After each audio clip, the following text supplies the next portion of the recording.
Hello students, आपका स्वागत है आपके अपने यूट्यूब चैनल प्रॉपर गाइडेंस की लर्न फ्रॉम सीरीज के एक नई वीडियो में, जिसमें आज हम सॉल्व करने वाले हैं ओ लेवल का M3R4 यानी programming and problem solving through C language का जुलाई 2015 में पूछा गया पेपर।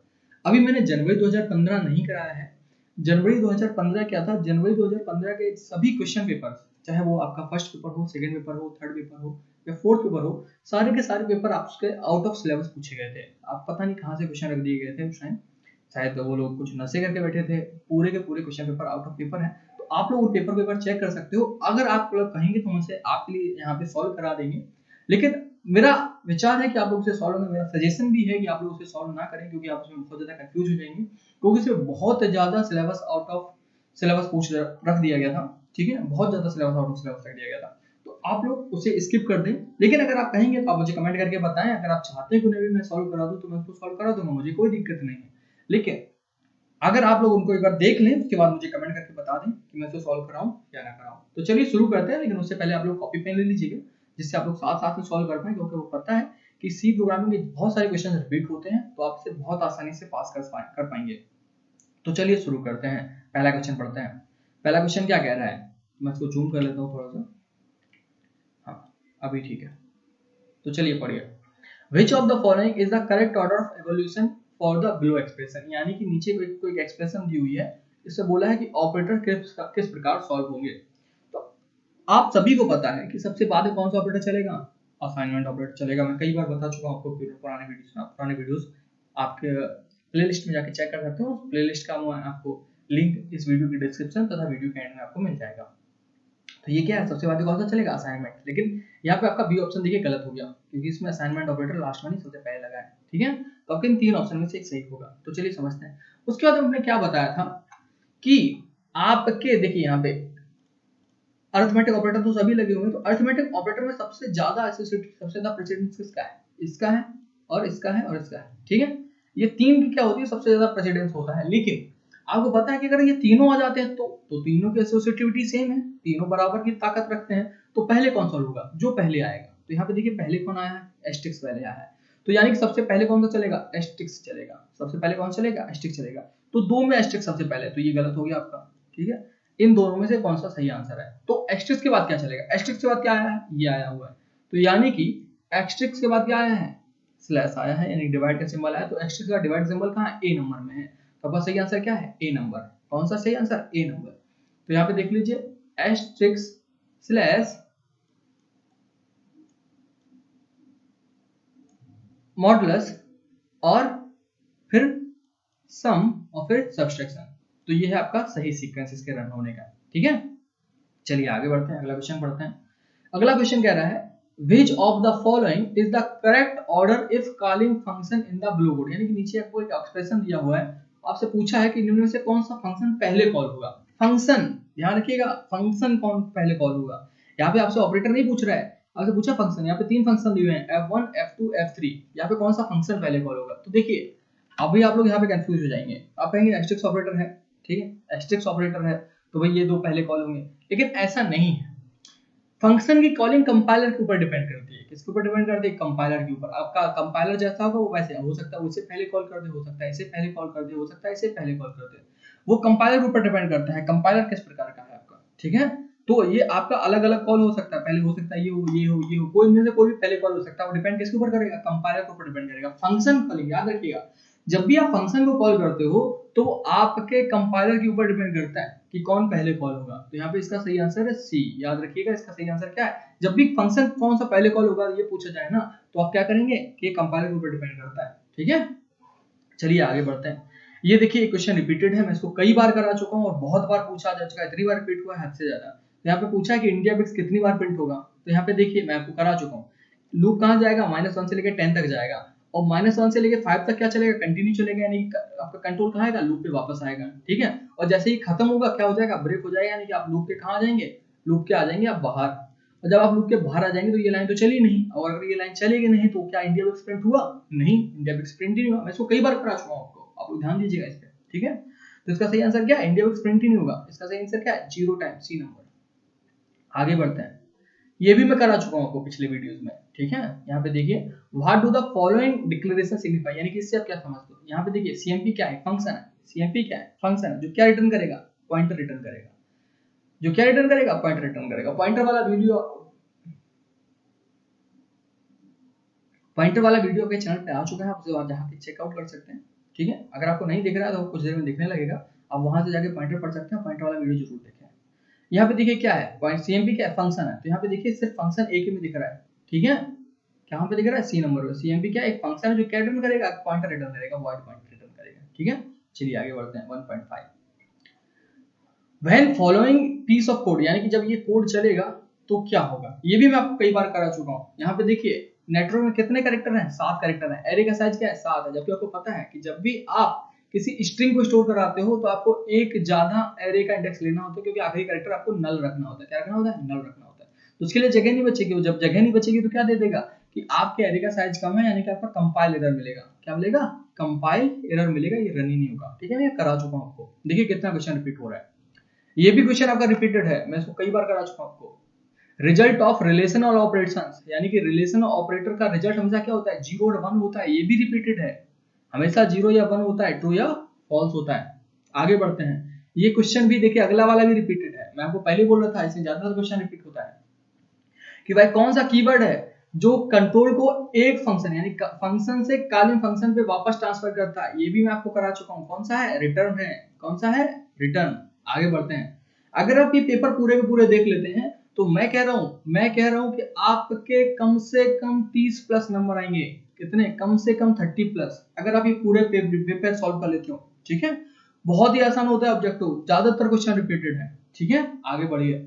ये भी रिपीटेड है, ये भी मैं करवा चुका हूं आपको। What is the similarity between structure union and enumeration? Structure union और इन्यूमरेशन में क्या समानता होती है? उनमें समानता ये है कि नए प्रकार के डेटा टाइप बना सकते हैं। क्या बना सकते हैं? नए प्रकार के डेटा टाइप। ठीक है, आगे बढ़ते हैं। ये क्वेश्चन भी रिपीटेड है, सारे के सारे क्वेश्चन इस पेपर के रिपीटेड है। समझिए, which of the following cannot be used as identifiers, यानी कि आइडेंटिफायर्स में निम्न में से किसका प्रयोग नहीं हो सकता? स्पेसेस का नहीं हो सकता। बिल्कुल सही है, आप स्पेस का प्रयोग आइडेंटिफायर में नहीं कर सकते। डिजिट कर सकते हो लेकिन शुरुआत में नहीं। अंडरस्कोर कर सकते हो, लेटर कर सकते हो। ठीक है, चलिए आगे बढ़ते हैं। ये भी रिपीटेड है, इतनी बार पूछा गया है क्वेश्चन, हद से ज्यादा। कई बार तो एक ही पेपर में दो बार पूछा गया है कि आपका डू व्हाइल लूप कम से कम कितनी बार चलता है? कम से कम एक बार चलता है। कम से कम एक बार चलता है। देखिए जुलाई 2015 का है और पूरा का पूरा पेपर रिपीटेड है आपका। सिर्फ शुरुआत के 2 क्वेश्चन रहे थे, उसके बाद पूरा पेपर रिपीट है। चलिए आगे बढ़ते हैं। ट्रू फॉल्स वाला देख लेते हैं। यहाँ पे देखिए ये भी पूरा पेपर रिपीटेड है आपका, पूरा का पूरा पेपर रिपीटेड। आप पुराने पेपर चेक कीजिए और बताइए कमेंट में कि कौन सा पेपर रिपीट हुआ है। आप देखिएगा एक कोई पेपर रिपीट हुआ है, कौन सा पेपर रिपीट हुआ है मुझे वीडियो में कमेंट करके जरूर बताएं। ठीक है, आगे समझिए। Function can be called either by value और रेफरेंस। फंक्शन को आप वैल्यू या रेफरेंस के जरिए कॉल कर सकते हो। बिल्कुल सही है आपका। Comma operator is used for separation. बिल्कुल सही है, आपको बताया था कॉमा को सेपरेशन ऑपरेटर भी कहते हैं। अगला, size of structure can be determined by both size of variable name और साइज ऑफ स्ट्रक्ट टैग। बिल्कुल सही कह रहा है ये। आप स्ट्रक्चर का साइज, उसके स्ट्रक्ट टैग या उसके वेरिएबल नाम दोनों के जरिए पता कर सकते हो। ये पूरा का पूरा आपका रिपीटेड है, सारे के सारे क्वेश्चन रिपीटेड है इसके। While loop is post tested loop. जी नहीं, व्हाइल लूप कैसा होता है? प्री टेस्टेड लूप है। सिर्फ एक ही पोस्ट टेस्टेड लूप है आपके सी प्रोग्रामिंग। कौन सा? Do while. आगे बढ़ते हैं। All of the following are valid expression in C, यानी कि सी प्रोग्रामिंग में सारे के सारे ऑपरेशन वैलिड हैं। हाँ बिल्कुल सही, सारे के सारे ऑपरेशन आपके वैलिड है। बिल्कुल सही है ये वाला 2.5। आगे बढ़ते हैं। A variable is a string. जी नहीं, वेरिएबल स्ट्रिंग नहीं है। वेरिएबल क्या है? एक मेमोरी ब्लॉक है। वेरिएबल क्या है? एक मेमोरी ब्लॉक है। तो ये भी आपका क्या है? गलत है। आगे बढ़ते हैं। void pointer is a pointer to a function which receives nothing and returns nothing. Is a pointer to a function. void pointer is a pointer to, बिल्कुल सही है। ये एक फंक्शन के लिए एक पॉइंटर है जो कुछ भी रिसीव नहीं करेगा और कुछ भी रिटर्न नहीं करेगा। बिल्कुल सही कह रहा है ये कुछ भी रिसीव नहीं करेगा, कुछ भी रिटर्न नहीं करेगा। देखिए ये ब्रैकेट ना लगा होता तो ये पॉइंटर रिटर्न करता, कैसा? void टाइप का पॉइंटर रिटर्न करता, लेकिन ब्रैकेट लगे होने की वजह से कुछ भी रिटर्न नहीं करेगा। ठीक है, जैसा कि ऊपर दिखाया था ना कि वो void पॉइंटर रिटर्न करेगा, लेकिन यहाँ पे ये ब्रैकेट लगा है ना, ये ब्रैकेट देख पा रहे हो, इसकी वजह से क्या है? ये पॉइंटर बन गया। ठीक है, ये पॉइंटर बन गया लेकिन ये कुछ भी रिटर्न नहीं करेगा। आगे बढ़िए। Calling a uninitialized variable will provide zero value। जी नहीं, आपको पता है कि जितने भी हमारे वेरिएबल होते हैं वो ज्यादातर गार्बेज कंटेन करते हैं। जो भी हमारे यहाँ पे कोई वेरिएबल दिया नहीं गया है, तो वेरिएबल जब दिया ना जाए तो समझो कौन सा है? लोकल है। कौन सा है? लोकल है। और आपको पता है लोकल वेरिएबल हमेशा क्या कंटेन करता है? गार्बेज कंटेन करता है। इसलिए यहाँ जीरो नहीं, क्या मिलेगा? गार्बेज मिलेगा। आपको क्या मिलेगा? गार्बेज मिलेगा। तो ये भी आपका क्या है? फॉल्स है। आगे बढ़िए। C language can not be used for database manipulation, गलत है, आपका सी प्रोग्रामिंग का इस्तेमाल आप लोग डेटाबेस मैनिपुलेशन में कर सकते हैं। आगे बढ़ते हैं। In the expression A equal to B equal to 5 is order of assignment is not decided. जी नहीं, ये कह रहा है इसमें असाइनमेंट का कोई डिसाइड नहीं, ऐसा है ऑर्डर डिसाइड है। ये क्या करेगा, लेफ्ट टू लेफ्ट असाइनमेंट होगा, ऐसे B5 जाएगा बी में और आपका बी जाएगा ए में। नहीं तो ए में क्या मिल जाएगा, कुछ नहीं। आप मान लीजिए अगर ये डायरेक्ट ऐसे हो जाता तो बी में क्या था, कुछ नहीं था तब, और तब कुछ नहीं था तो ए में क्या मिलता, कुछ भी नहीं मिलता, है ना, गार्बेज मिलता। लेकिन ऐसा नहीं होता, ए में क्या मिलेगा, 5 मिलेगा। इससे की एसोसिएटिविटी होती है राइट टू लेफ्ट, यानी कि ऐसे बी पहले जाएगा, सॉरी 5 जाएगा पहले बी में और फिर बी जाएगा ए में, तो ए में क्या रहेगा 5। ये भी आपका गलत है। चलिए आगे बढ़ते हैं, अगला सॉल्व करते हैं हम लोग क्रॉस मैच। काफी इंपॉर्टेंट होता है क्रॉस मैच, बड़ा ध्यान से सॉल्व कीजिएगा इसको, ठीक है। तो चलिए शुरू करते हैं। हम लोग पहला क्वेश्चन पढ़ते हैं। पहला क्वेश्चन आपसे क्या कह रहा है, पहला क्वेश्चन आपसे कह रहा है size of long int in byte. आपको पता है लॉन्ग इंटीजर का साइज क्या होता है बाइट में, 4 बाइट होता है। कितना होता है, 4 बाइट होता है। लेकिन यहाँ पे 4 बाइट ऑप्शन में कहीं भी नहीं दिया हुआ है, तो यहाँ पे ऑप्शन गलत दिया हुआ है। यहाँ पे 4 बाइट दिया ही नहीं है। लॉन्ग इंटीजर का क्या होता है, 4 बाइट होता है हमेशा। तो 3.1 को आपको ये एफ लगाना पड़ेगा, मजबूरी है, क्योंकि वो पता है 4 होता है बट दिया ही नहीं है, ठीक है, बट दिया ही नहीं, आंसर गलत है। लेकिन ये भी रिपीटेड है। आगे बढ़िए, पीपी एरे, यहाँ पे एक एरे दिया हुआ है, इसको कैसे आप लिख सकते हो। आप इसे जब भी आप पॉइंटर के जरिए एक्सेस करोगे तो आप इसे pp प्लस आई पॉइंटर के जरिए भी एक्सेस कर सकते हो। लेकिन यहाँ पे pp की जगह यहाँ पे d दिया हुआ है, यहाँ पे भी ऑप्शन गलत है। यहाँ पे ऑप्शन होना चाहिए था pp प्लस आई, ये ऑप्शन गलत है। आप इसको टिक कर लीजिए, बट ऑप्शन गलत है, मैं बता रहा हूँ ऑप्शन गलत है। इसका ऑप्शन इसमें सही नहीं है, 2 लगातार के ऑप्शन गलत है, इस पेपर में नहीं है, ठीक है। अगला देखते हैं यूनियन, ये भी मैं आपको कई बार करा चुका हूं, ये सारे के सारे फिर से रिपीट हो गए, यहाँ पे सबके सब फिर से रिपीट हो गए, ठीक है। आप लोग जब पेपर चेक करो मुझे बताइए किस पेपर से रिपीट हुआ है। समझिए 3.3 यूनियन क्या होता है। यूनियन बताया था, यूनियन एक ऐसा यूजर डिफाइंड डेटा टाइप है जिसमें आप विभिन्न प्रकार के यानी अलग अलग डाटा टाइप के मेमोरी वेरिएबल बना सकते हो तथा उन सभी को एक लोकेशन मिलती है। कितना, एक मेमोरी लोकेशन। तो देखिए 3.3 का आई नंबर पे लिखा हुआ है, अब कितनी मिलेगी, is a memory location that is used by several different variable, ठीक है, एक मेमोरी लोकेशन। malloc क्या होता है, malloc आपको डायनेमिक मेमोरी लोकेशन कराता है लेकिन उसे क्लियर नहीं करता है, मतलब उसमें गार्बेज रहता है। 3.4 का ई नंबर देखिए लिखा हुआ है, allocates memory but does not clear, ठीक है। टैप डेफ मैंने आपको बताया था, इसमें आप नए प्रकार के डेटा टाइप, नए प्रकार के वेरिएबल क्रिएट कर सकते हो। इसका वीडियो मैं आपके चैनल पे आ चुका है, वहां पे जाके चेकआउट कर सकते हैं, तथा इसका लिंक मैं आपको डिस्क्रिप्शन में तथा वीडियो के एंड में दे दूंगा। 3.5 का क्या है, नए प्रकार के वेरिएबल्स बना सकते हो आप, 3.5 का एल नंबर, ठीक है। अगला देखिए, अगला क्या है, इंट पॉइंटर एरे, यानी कि एरे के लिए पॉइंटर है। पीपी क्या है, एरे के लिए पॉइंटर है, कैसा, इंटीजर टाइप का। तो 3.6 का क्या है, ए नंबर। पीपी क्या है, पॉइंटर है, किसके लिए, एरे के लिए, और एरे कैसा, इंटीजर टाइप, ठीक है। अगला देखिए स्ट्रक्चर क्या होता है। स्ट्रक्चर मैंने बताया था एक ऐसा यूजर डिफाइंड डेटा टाइप है जिसमें आप विभिन्न प्रकार के डेटा टाइप्स को कंबाइन कर सकते हैं तथा उन सभी को अलग अलग मेमोरी मिलती है। क्या मिलती है, अलग अलग मेमोरी। तो यहाँ पे देखिए 3.7 का के नंबर, ये भी कराया हुआ है मैंने, ठीक है, आप चेक कीजिए इसको। कॉलॉग क्या होता है, कॉलॉग भी क्या होता है, डायनेमिक मेमोरी एलोकेशन है। डायनेमिक मेमोरी एलोकेशन है, ये मेमोरी एलोकेट करता था तो उसे क्लियर करता है, क्लियर मतलब उसमें जीरो रखता है, उसमें गार्बेज नहीं रहने देता, ठीक है। अगला देखिए इंट पीपी, यहाँ पे क्या है, पीपी एक फंक्शन है, क्या है, फंक्शन है जो कुछ भी रिसीव नहीं कर रहा, जो कुछ भी रिसीव नहीं कर रहा है, ठीक है, कुछ भी रिसीव नहीं कर रहा है और रिटर्न करेगा इंटीजर टाइप। लेकिन रिटर्न क्या करेगा, इंटीजर टाइप। देखिए इसका रिटर्न टाइप क्या है, इंटीजर है, रिटर्न टाइप क्या है, इंटीजर है, ठीक है। और यहाँ पे क्या है, ये फंक्शन है, देखिए क्योंकि बॉक्स लगा हुआ है, ब्रैकेट लगे हुए, ये बताते क्या है, ये क्या है, फंक्शन है। तो 3.9 का क्या है, देखिए डी नंबर, 3.9 का डी नंबर। पीपी एक फंक्शन है जो क्या रिटर्न करेगा, इंटीजर टाइप। आगे देखिए व्हाइल 1, देखिए आपको पता है कि व्हाइल के अंदर क्या लिखा होता है, कंडीशन लिखा होता है, यानी कब तक लूप चलेगा। लेकिन यहाँ पे 1 लिखा हुआ है, क्या लिखा है, 1, यानी कि लूप तो चलेगा लेकिन रुकेगा कब, पता नहीं, रुकेगा कब, क्योंकि रुकने के लिए कंडीशन नहीं है। और कंडीशन किससे देते हैं आप, कंडीशन के लिए आपको क्या चाहिए, कंडीशन के लिए आपको चाहिए या तो रिलेशनल ऑपरेटर या लॉजिकल ऑपरेटर। यहाँ कुछ नहीं लिखा है, सिर्फ 1 लिख दिया। 1 का मतलब ये कैसा हो जाएगा, इनफाइनाइट हो जाएगा, अनंत हो जाएगा। और अनंत का मतलब क्या है, ये कभी नहीं रुकेगा जब तक इसके अंदर ब्रेक ना लगा हो। तो यहाँ पे देखिए बी नंबर सही इसका आंसर है। ये एक अनएंडिंग लूप है जब तक इसके अंदर ब्रेक नहीं होगा। ये कैसा है, अनंत लूप है, ठीक है। आप लोग इसे सॉल्व कर लीजिए, इसका स्क्रीनशॉट ले लीजिए, ठीक है। अगर आप वैसे आप सॉल्व करेंगे कॉपी पेन पे तो ज्यादा अच्छा रहेगा आपके लिए। चलिए आगे बढ़ते हैं। आगे हम लोग समझते हैं इसका नेक्स्ट सेक्शन जो है फिल इन द ब्लैंक्स। ये क्वेश्चन पूरा का पूरा रिपीटेड है, पूरा का पूरा क्वेश्चन पेपर रिपीटेड है, आप लोग चेक करिएगा किससे रिपीट हुआ है, ठीक है, और मुझे जरूर बताएं कमेंट करके। आगे बढ़िए, अगर आपने अभी तक वीडियो को लाइक नहीं किया है तो वीडियो को लाइक जरूर कर दें साथ में, उसके बाद सॉल्व करते हैं। चलिए 4.1 an array element is accessed using n. देखिए जब भी आप एरे के एलिमेंट को एक्सेस करते हो तो कैसे एक्सेस करो, मान लीजिए आपने A5 एरे बनाया हुआ था, ठीक है, मैं कहता हूं आपको इसका 4 नंबर एलिमेंट चाहिए। कौन सा 4 नंबर एलिमेंट चाहिए, तो 4 नंबर एलिमेंट इसका कहां होगा, A3 में होगा ना। तो ये A3 क्या है बताइए, ये A3 क्या है, 3 क्या है, 3 इसका इंडेक्स नंबर है ना। तो जब भी आपको एरे का एलिमेंट एक्सेस करना है तो किसके जरिए एक्सेस करोगे, इंडेक्स के जरिए। तो इसका सही आंसर क्या है, जी नंबर।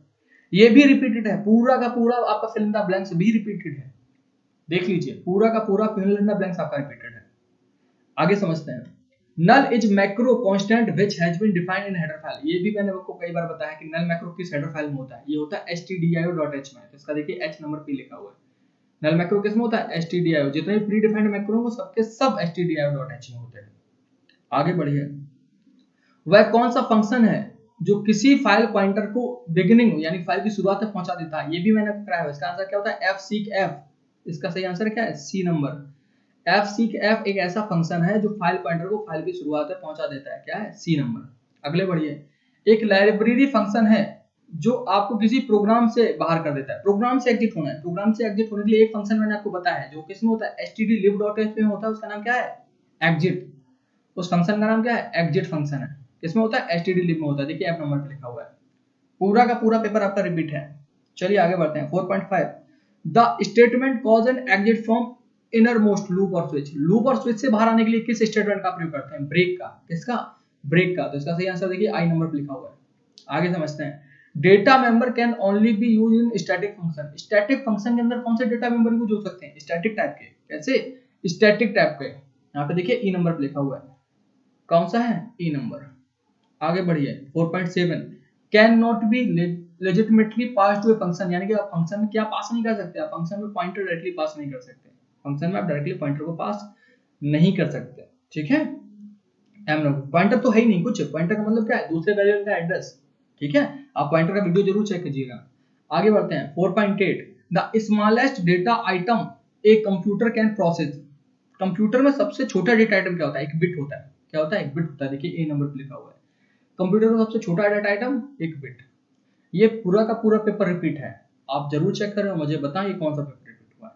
आगे बढ़े, अगर आपने सारे पेपर सॉल्व किए तो आप जरूर बता देंगे। A function call mechanism that passes argument to a function by passing a copy। देखिए जब भी आपके वेरिएबल की वैल्यू कॉपी होके पास हो, यानी कि ओरिजिनल वैल्यू पे कोई भी प्रभाव ना पड़े, तो उसे क्या बोलते हैं, कॉल बाय वैल्यू। और जब ओरिजिनल वैल्यू चेंज हो जाए तो कॉल बाय रेफरेंस। तो जब भी ओरिजिनल वैल्यू पे फर्क नहीं पड़ना ना, यहाँ पे क्या कर रहा है, कॉपी भेजी जा रही है। कॉपी भेजी जा रही है मतलब ओरिजिनल में फर्क नहीं पड़ेगा। जब ओरिजिनल में फर्क नहीं पड़ेगा तो उसको क्या बोलते हैं, कॉल बाय वैल्यू। देखिए डी नंबर पे लिखा हुआ है। चलिए अगला पढ़ते हैं 4.10 name the header file to include before using built in function is alnum. यानी कि इज एलनम फंक्शन का इस्तेमाल करने के लिए कौन सी हेडर फाइल, ये भी मैंने कराया है। इसका सही आंसर क्या है, ctype.h। ctype.h बिल्कुल सही है आपका, ठीक है। 4.10 आपका पेपर यहाँ पे सॉल्व हो चुका है। इसका थ्योरी सेक्शन चेक कीजिएगा तथा इस पेपर को भी चेक कीजिएगा कि ऊपर वाला किस पेपर से रिपीट हुआ है। किसी ना किसी पेपर से पूरा का पूरा ये रिपीट हुआ है, मुझे कमेंट करके जरूर बताएं आप लोग, ठीक है। और आज के इस पेपर में इतना ही, आप लोग इसे सॉल्व कीजिए। वीडियो को लाइक नहीं किया तो वीडियो को लाइक कीजिए, वीडियो को शेयर कीजिए तथा अगर आपने अभी तक चैनल को सब्सक्राइब नहीं किया तो सब्सक्राइब जरूर करें, साथ ही बेल आइकन को प्रेस करना कि जब भी हम नया वीडियो आएगा आपको पता चल जाए, ठीक है। आज की वीडियो इतना ही, थैंक्स, कीप वॉचिंग।